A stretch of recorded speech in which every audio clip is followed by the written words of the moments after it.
Ναι. Γεια σας παιδιά, και σήμερα έχουμε φτιάξει κάποια spinner εγώ με το Σπύρο. Βασικά δεν έχει φτιάξει αυτό, εγώ έχω φτιάξει 3.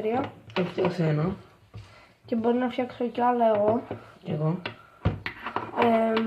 Τέλος πάντων. Να πάτε... Πόσο είναι το κανάλι? Spy4. Το φόρο μην το γράψετε με γράμματα γράψτε εδώ. Ναι, όχι με αριθμός. Ωραία, και έχουμε φτιάξει κάτι spinner εμείς και θα το δείξουμε τώρα. Ωραία, πάμε στο πρώτο που το έχω φτιάξει εγώ. Είναι από σφαίρες. Είναι πολύ ωραίο.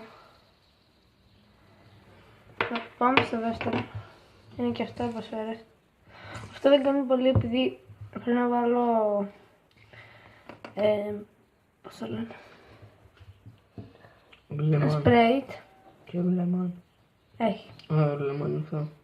Αυτό εδώ, δεν σε έχω βάλει αυτό. Πρέπει να βάλω ένα σπρέιτ που να κάνει πιο πολύ ώρα, αλλά είναι καλό. Ωραία. Έχουμε αυτό εδώ,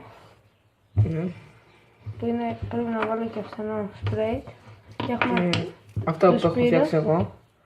Είναι 3 ρουλεμάν μαζί και είναι ωραίο.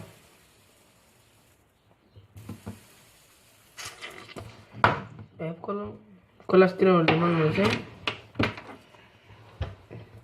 Είναι έτσι. Έχουμε εδώ την κάμερα.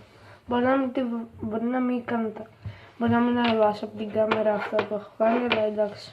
Τώρα κλείνουμε την κάμερα. Ωραία. Αυτό ήταν το βίντεο. Αν σας άρεσε κάντε ένα like. Πήγαινε κάντε εγγραφή στο κανάλι μου Spy4. Θα το έχω κάτω στο description. Ποιος θέλει να πάει. Like στο ένα βίντεο που έχει κάνει. Δεν ξέρω. Έχεις κάνει δεύτερο? Έχω κάνει την εισαγωγή.